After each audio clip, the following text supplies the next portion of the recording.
Johnson Wax program with Fibber McGee and Molly.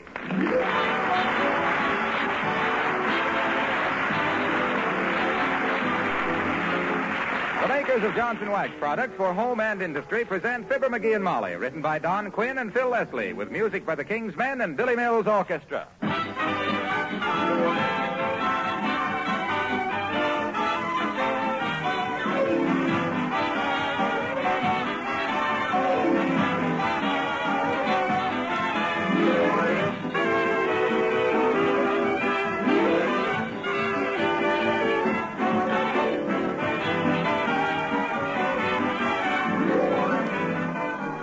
The other day, a naval officer told us a new use for wax that I'd like to pass along as a suggestion to other officers in the service. You ladies know what to do with a piece of furniture or woodwork that's apt to get smudged with fingerprints. You wax it with Johnson's Wax, and that makes it easy to keep clean, and it's always polished. Well, you know how the visor of an officer's cap gets fingerprinted and how it's exposed to the weather? Well, what's more natural than to put a little wax occasionally on that visor? You can use either Johnson's paste or liquid or cream wax. It takes just a little, but it makes a big difference in appearance. It'll pay you to buy a small package of Johnson's Wax for your own use. It's also fine for your shoes and other leather articles, billfold, briefcase, luggage. It also protects articles made of metal. Perhaps you've already discovered its use in the past on your fishing rods, golf clubs, and other sporting equipment.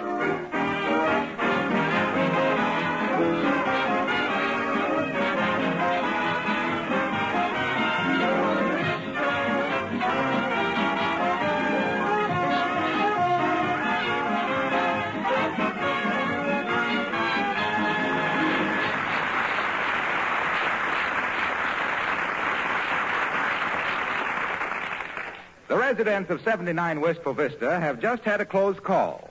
A man called for some clothes, and they weren't ready. But here in the living room, sorting out a big pile of clothing, we find Fibber McGee and Molly.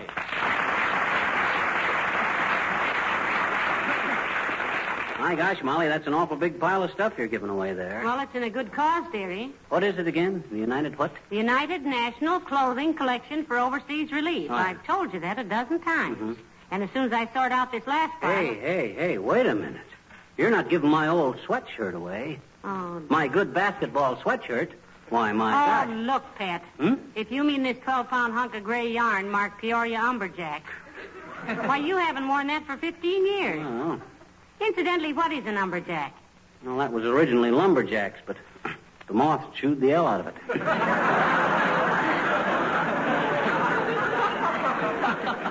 There's a lot of sentiment attached to that shirt. Yeah? When I think of all the basketball games I've sat on the bench through in that old sweatshirt, that I'd have leaped in and saved the day for Peoria if the coach had ever called on me. McGee, how about this pair of corduroy pants? Huh? Aren't they too small for you now? Only around the waist and the seat. Legs are still perfect. One of these days I'm going to take off 25 or 30 pounds and I can wear all that stuff. Listen, sweetheart, there are people in France and Greece and Poland and Holland that have taken off 75 pounds the hard way. Okay. Give them the breeches. Here's something else you can give. What on earth is this? That's the sweater Aunt Sarah knitted for me for my birthday 6 years ago. Why, this wouldn't fit a child of 9. No, not if he ate all his Wheaties. Every joke I make tonight, I die a little.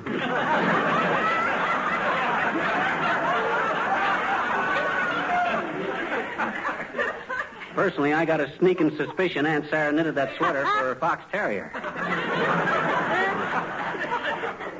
And took it away from him because he was better dressed than she was. Now, listen, don't talk that way about Aunt Sarah. She's a very nice old...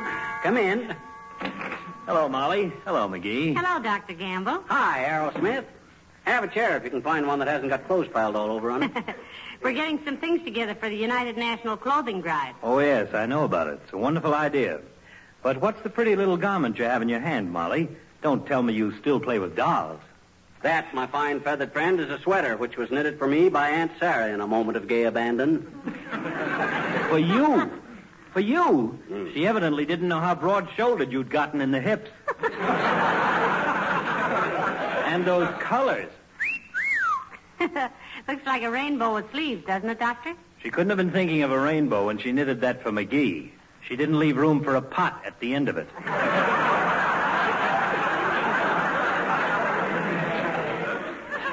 Look, tissue slicer. Why don't you shuck off that racetrack top coat of yours and throw that on the pile? I could cut that up into blankets and make some family of horses very happy. For your information, hillbilly, this is an imported English topcoat. Genuine Harris tweed. And very handsome, too. Handsome my clavicle. And if that's a Harris tweed, I can see why he came down to leading a band for Jack Benny. I could take you more seriously as a style expert, drummer boy, if I didn't suspect you spent your childhood wearing flour sack snuggies. Oh, yeah? Well, by George, And what are you donating to this cause, little nobleman? A few socks you couldn't find mates for, and the wraparound leggings you wore in the last war when you stormed the YMCA hut at Fort Dix? I found a lot of things, Doctor. Suits, dresses, blankets, socks, shoes, sweaters. I turned the closets inside out, which is quite a trick, holding the ceiling up with one hand. Well, you're different, my dear. You have nice instincts. But you're 50% common stock there. Well, I'd like to see the junk you turned in, you bedside bandit. I'll bet people in Europe will stand in line to refuse it. Now, stop it, you two. To me, it's no joking matter that there are people in the world who are suffering from lack of clothing. Well, you're right, of course, Molly. I'm so tired I don't know quite what I'm talking about anyway. You do look kind of bushed, Doctor. Had a bad day? Yeah, rather. Started with delivering twins at 4 a.m. Then at 5 o'clock, setting the arm the father broke, patting himself on the back.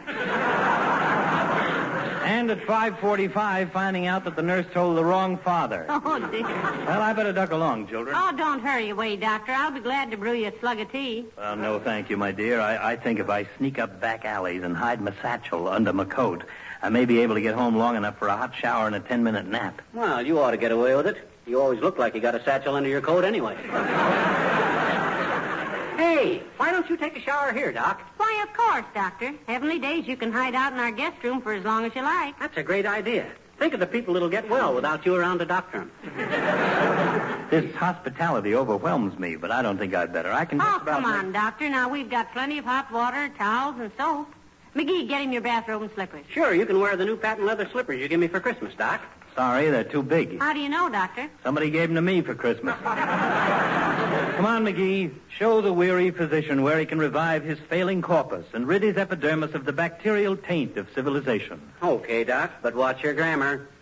Don't say taint. Taint ain't schism. This way, bud.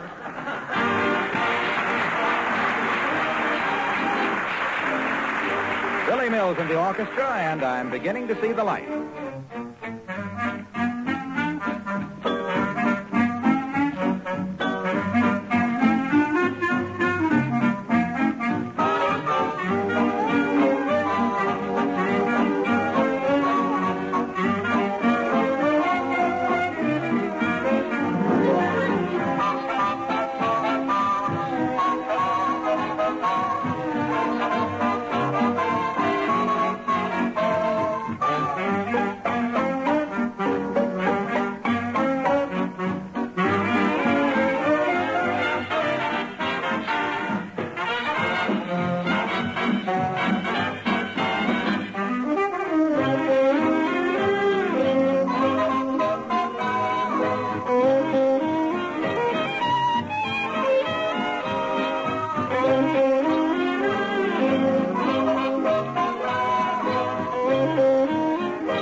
McGee, I never realized how much spare clothing we really had around this house. Look at that pile of things. Hey, you're not giving that polka dot dress away, are you? Gee, that was always my favorite dress on you. Oh, my goodness, I haven't had that on since 1927. when women were wearing their hips down around their hips. How about this old pinchback coat of mine? My gosh, who'd want to wear that thing? Well, look, dearie, to the people who need these clothes now, style isn't very important. If it's clean and warm, they want it. Yeah, I guess we're spoiled. We're like the nearsighted sculptor. He chipped away at anything because he took everything for granted. Yeah? Toss that around. You know, McGee, it's hard to realize that 125 million people are desperate for shoes and clothing while we are... What's that bundle you got there? Is that more your things? Nah, this is Doc's clothes. What? I swiped him while he took his shower. I'm going to pretend they got taken away when the guy calls for the stuff, see? He'll throw a wing-ding that'll rock the neighborhood. Oh, no, McGee, please now. Take the doctor's clothes right back upstairs. He'll want them any minute now. No, he won't. He took a shower and went to bed in the guest room. He was asleep before he got his eyes shut. The poor fellow was really worn out. Mm-hmm. What time does he want to be called? About 1:30. About what? That's all he said. He got to sleep right in the middle of telling me. He says, please call me at 1:30. Well, now, do put his clothes back, dearie. That's a dirty trick. Well, I'll give him back after he worries a little. I might even give him one of my own ties. I like this one he was wearing. It looked better on me because I'm more the Hello, type... Mrs. McGee, Mr. McGee. Hello, Alice. Thank you very much, Alice, for the things you put in the relief bundle. Oh. You sure you can spare this full dress? Oh, sure. I used to wear it to play golf in, but I don't play golf anymore. Lose your ball, Alice? No, I just haven't got time. Oh. Besides, the good-looking pro that was giving me lessons is flying a bomber now. He just wrote me and said his game was still good. He flew over some Japanese airplane plants and made a hole-in-one. How about this navy blue skirt, Alice? It's still very smart-looking. What do you mean smart-looking? It'll take a week to get them wrinkles out of it. Those are not wrinkles, dearie. It's accordion pleated. It is? Well, slip it on and play something, Alice. I don't like that skirt anymore. It has unhappy memories for me. You mean you still see the price tag in your nightmare? No, but I was wearing that skirt the night I broke up with Archie. Why'd you break up with him? He didn't like that skirt. Archie, it said. I don't think I remember Archie. Oh, why should you remember him? Since Alice moved in here, I've seen more strange faces than a referee at a wrestling match. Oh, you remember Archie. He was the nice-looking boy that went into the chemical warfare division.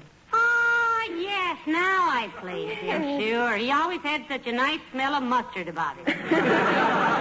Every time I shook hands with him, I'd look around to see where the ham was. Oh, don't look at me. I was never here when he called. Archie was one of the... Oh, what I came down to tell you was I think you'd better have somebody look at the plumbing. The plumbing, Alice? Why? Well, there's the strangest rumble upstairs near the guest room. That's just Doc Gamble, Alice. He's asleep up there. He sleeps like the top of a concrete mixer. Now, don't worry about it, Alice, and thanks again for all the clothing and shoes you donated to the drive. Oh, that's all right, Mrs. McGee. I'm glad if I can help dress some destitute woman in Europe or the Philippines. That's me, cover girl darling.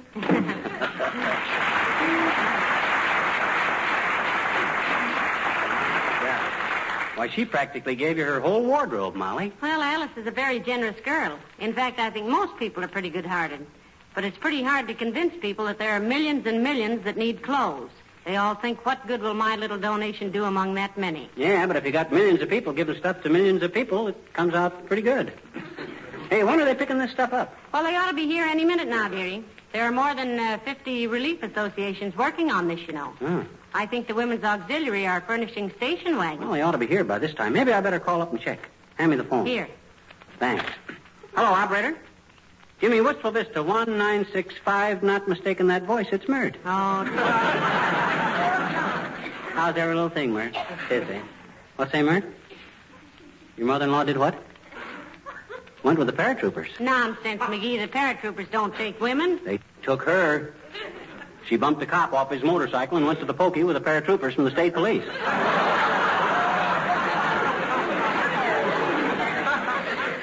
What's that, Mert?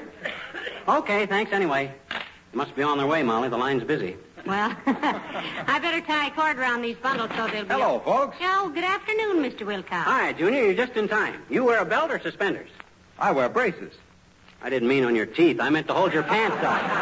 He said he wears braces, McGee. That's British for galluses. Sure. Well, then why didn't you say so, Junior? You're about as British as an Iowa picnic. I'll bet you think Sherlock Holmes is a housing project.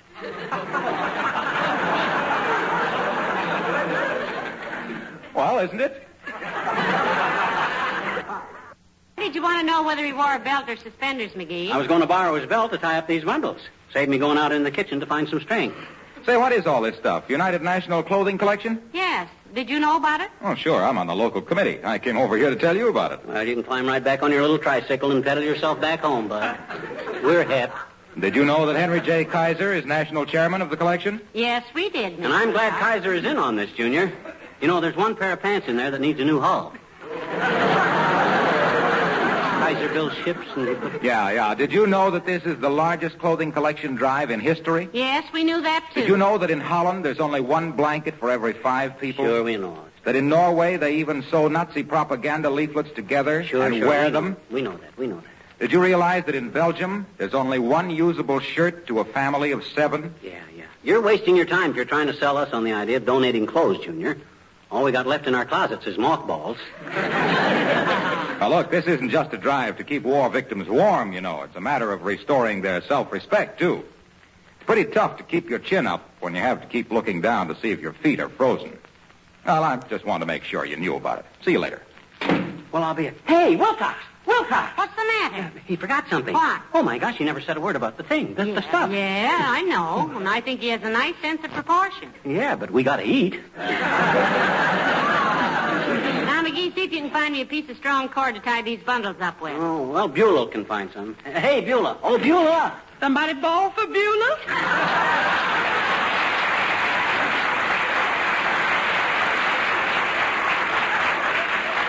Beulah, will you see if you can find us some strong cord? We want to tie up these bundles of clothing. Yes, ma'am, right away. My goodness, that sure is a barrel of apparel, ain't it? Is that for the clothing drive, folks? Yes, it is, Beulah. You want to send something? Yes, but my stuff is all packed up at home.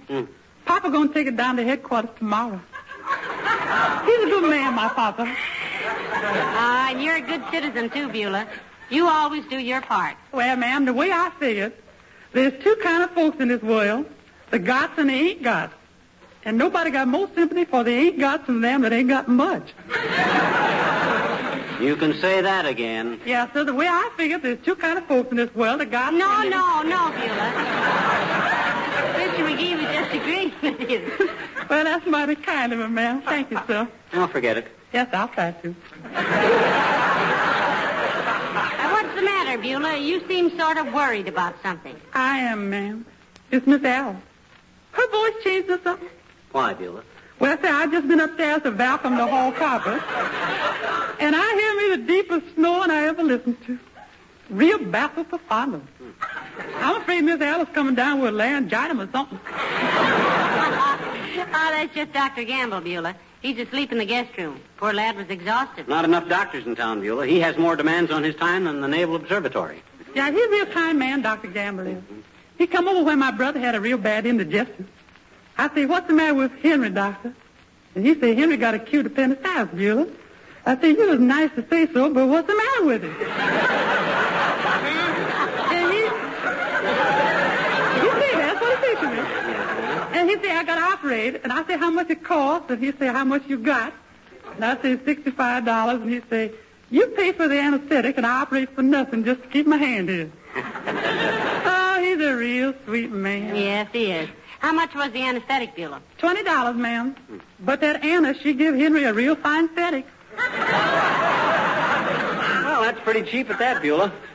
I know some radio sponsors that pay thousands of bucks for a half an hour of ether. He knows some radio.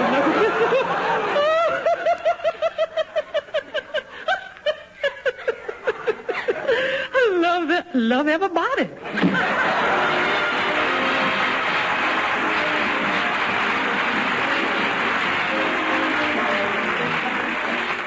The King's Men singing You Belong to My Heart. You belong to my heart now and forever. And our love had its start so long ago. were gathering stars while a million guitars played our love song. When I said I loved you, every beat of my heart said it too. 'Twas a moment like this. Oh, do you remember? And your eyes threw a kiss when they met mine. Now we own all the stars and a million guitars are still playing. Darling, you are the song and you'll always belong to my heart. You belong to my heart now and forever. And I knew from the start that you were mine. Now we own all the stars and a million guitars still are playing.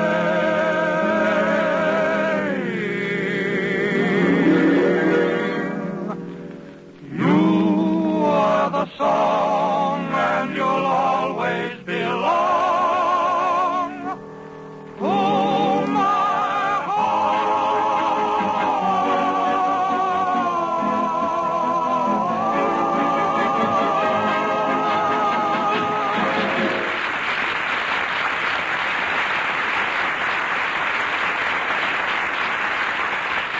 Now, look, McGee, please take Dr. Gamble's clothes back upstairs. It's cruel to play jokes like that on people, and he's our guest. Oh, let me have just a minute's fun with him. He'll think he's macarooned here in a bathrobe and slippers. You don't mean macaroon, dear. You mean marooned.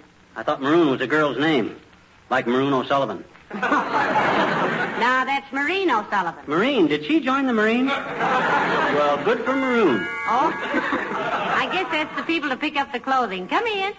Oh, hi, sis. What can we do for you? Is this the McGee residence? Yes, it is. I am Mrs. McGee, by marriage.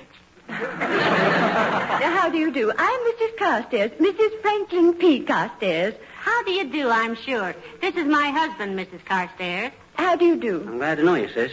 Your husband, the big utilities maggot? Magnet is the word. Well, maggot is my word for him. Shut off our electric light last summer just because I forgot to pay the bill for a few months. And you can tell him from me, I'm sis. afraid my husband's business affairs are no concern of mine, Mr. McGee. Oh. And I doubt very much if he was concerned personally with your trouble. He's merely chairman of the board of directors. Why, of course. How should a mere chairman of the board know what's going on? Don't be silly, McGee. I'd ask you to sit down, Mrs. Carstairs, but all these bundles of clothes are, we're waiting for someone to pick them up. That is why I came, Mrs. McGee. I have a station wagon outside to take them for you. Tell me, Mrs. McGee, haven't we met somewhere? Oh, you girls have probably bumped into each other at a rummage sale or something, sis. Ever go to the boxing matches at Legion Hall? No, I'm afraid not. Are you a member of the Granddaughters of the Puritans, Mrs. McGee? No, I'm not, Mrs. Carstairs. I'm afraid I'm not much for clubs. Yeah, she can laugh at other women's hats just sitting here in the front window. With a sewing basket full of socks, sis. No doubt. I should be glad to put your name up for membership, Mrs. McGee. Your family is, I presume you are of pioneer stock. I am that. Oh, I'll say she is, kiddo. Her family sold the shoestring they strung the beads on. They gave the Indians for Manhattan Island. Really? Interesting. Well, I'd better get these clothes out to the car. And thank you so much for your helpfulness in the clothing drive. Oh, Not at all. And McGee, help the lady with the clothes. Oh, she's a big husky hunk of pioneer stock. Here, I'll open the door for you, Carstairs. Oh, don't bother. I'll open it with my teeth. Good day. Heavenly days, McGee. That was the Mrs. Carstairs. Imagine her calling on the likes of us. Why shouldn't she call on us? What are we, a leper colony? No. My goodness, she's very social. Well, so am I. I'll talk to anybody. Oh, McGee! McGee, where are you? McGee, it's Dr. Gamble. Take the poor man his clothes. Now that I have my fun. I want to see him blow up. What's the matter, Doc? Anything wrong? Where are my clothes, you little burglar? I want my clothes. Give him to him, McGee. Come on down, Doc, and tell me all about it. I'll come down all right. And if you're playing any of your shenanigans on me, so help me, I'll kick you bicuspid down your epiglottis. Oh, this is going to be rich, Molly. Well, it'll have to work fast, and it's starting very poorly. Hi, Doc. How'd you sleep? Never mind how I slept. I slept wonderfully. Now, where are my clothes? Look, Doctor, The funny thing about that, Doc, I'm kind of embarrassed. You're kind of embarrassed. How do you think I feel, slopping around in strange houses in a skimpy little bathrobe that barely covers my confusion? Look, Doc, I took your clothes to have Beulah press them while you were sleeping. You? Oh, gee, I'm sorry. Yeah. Very decent of you, McGee. Tell you, I'm sorry I jumped to conclusions. But I got to get back on the job, boy. Is Beulah through with my clothes? Well, to tell the Look, truth, Doc, what I'm embarrassed about was that your clothes were laying here on a chair when the people picked up the bundles for the clothing drive, and I'm afraid they... You mean they... Oh, no. They couldn't have. McGee, you foul little fiend. I'm going to knock the very... No. Take it easy, Doc. Take it easy. I was just kidding. I just wanted to see what you'd say. Yeah, I told him it was a silly joke, Doctor. Give him his clothes, McGee. Okay. I couldn't resist the temptation, Doc. Hey. What's the matter? Doc's clothes. I put them right on that chair over there. Where are they? They're gone. Oh, McGee, you don't think Mrs. Carstairs accidentally... Oh, my gosh, this is awful. I didn't mean to... I didn't... Is the joke over? May I laugh now? Well, I'm afraid it's no joke, Doctor. Your clothes are really gone. I'll call up Mrs. Carstairs right away and get them back. Oh, gee, Doc, I'm sorry. I had no idea. No, Doc, don't. Now, cut it out now. Gee whiz, I was going to... Now, get away from me now. Calm yourself, my boy. Calm yourself. I merely wanted to shake your hand. What's this? What are you going to do, Doctor? I'm going back to bed. That's what I'm going to do. And don't call me till Friday. Bless you, McGee, you dirty little good Samaritan. This is ridiculous.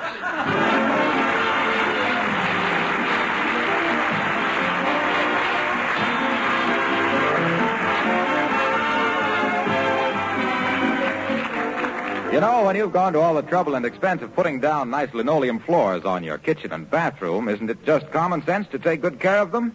For one thing, you can make them last practically forever if you protect them regularly with Johnson's Glow Coat. And for another, you'll keep them looking like new, their colors as fresh as the day you bought them. You'll have shining floors you're always proud of, glad to have your friends see at any time.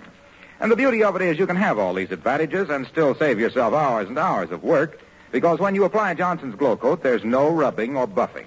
Glow Coat is self-polishing. It shines as it dries. And what's more, it's easy to keep such a floor clean and beautiful, because with Glow Coat protection, spilled things wipe up in a jiffy. That's a great help in these coming days of early spring rains. Why not protect your linoleum floors with Johnson's self-polishing Glow Coat?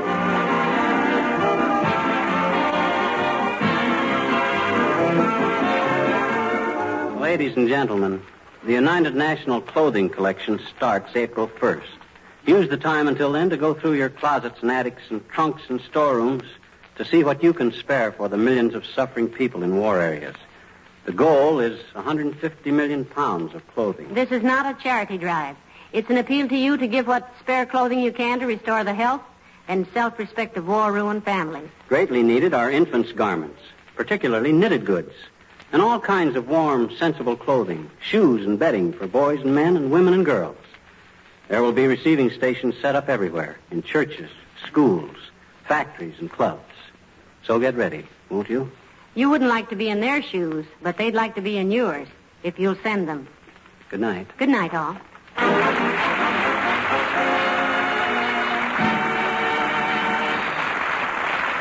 This is Harlow Wilcox, speaking for the makers of Johnson Wax Finishes for the home and industry, inviting you all to be with us again next Tuesday night. Good night.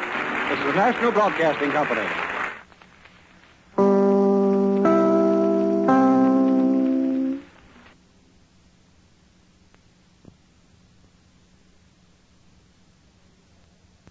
Finishes for home and industry, inviting you all to be with us again next Tuesday night. Good night. This is the National Broadcasting Company.